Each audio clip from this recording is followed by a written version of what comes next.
3 2 1 تعالوا اقول لكم ازاي خلال شهر واحد بس قدرت اعمل الانجاز ده وده وانجازات تانية كتير. ازاي قدرت اخلص كورس صناعة المحتوى من منصة ينفع، وكورس 100,000 متابع في 100 يوم لمحمد القريفان، وقدرت اتعلم مهارة تجيب لي دخل وهي اللي بقت تاكلني عيش دلوقتي حرفيا يعني. وانجازات تانية كتير مما لا شك فيه ان في وقت كبير احنا بنضيعه وبنستغرب، والوقت ده ضاع في ايه؟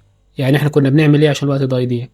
عايز اقول لك الوقت ده هو اكتر وقت انت هتتحاسب عليه، هو المورد الوحيد اللي لا يمكن تعويضه، خاصة انت في بداية حياتك. يعني انت ما عندكش استثمارات، عقارات، فلوس في البنك، انت الكنز بتاعك هو الوقت. عشان كده حاول ما تضيعش وقتك، ما تضيعش وقتك ابدا. اما بقى السر هو ان انا مسحت السوشيال ميديا نهائي. منصات زي التيك توك والانستجرام مع انهم اكتر منصات ساعدتني على الانتشار والشهرة. يعني انا التيك توك ده انا كنت طاير فيه حرفيا يعني، ومع ذلك مسحته. كلنا عارفين تيك توك والانستجرام الخوارزميات بتاعتهم ماشيه ازاي، مهما تدوس نوت انترستنج بتجيب لك حاجات غريبه، عري وحاجات مقرفه. فرحت دماغي ومسحت الابلكيشنز وعملت تعطيل للاكونت. سبحان الله، يعني من ترك شيئا لله عوضه الله خيرا منه. صبرت فتره، ما انكرش اني صبرت فتره حلوين. بعديها في عميل جه يكلمني وقال لي عايزين نعمل شغل مع بعض، واشتغلت. واما بقى الفيسبوك مسحته بدات افتح من البراوزر. حرفيا بقى عندي وقت كبير، حتى الوقت اللي عايز اضيعه او العب فيه بقيت العب جيمنج. لاحظت جدا ان نفسيتي بقت اهدى، انتاجيتي بقت اعلى، مش حاسس بتأنيب ضمير. ثقتي بنفسي زادت لاني خلاص ما بقارنش نفسي بحد، ما انا اوريدي مش شايف حد.